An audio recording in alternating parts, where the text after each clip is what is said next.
नमस्कार, I am Satyan Thukral from Kepal industrial solution.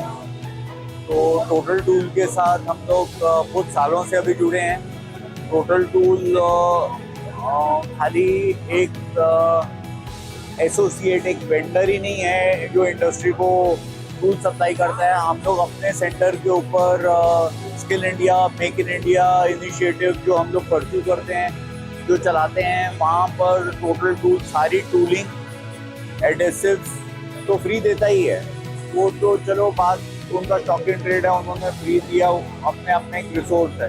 पर उसके अलावा वो अपनी टीम, अपने मेंबर अपना टाइम देते हैं, जो आ करके हमारी टीम को, कस्टमर्स को और बच्चों को जो ट्रेन करे। तो this is a contribution from Total Tool back to the industry.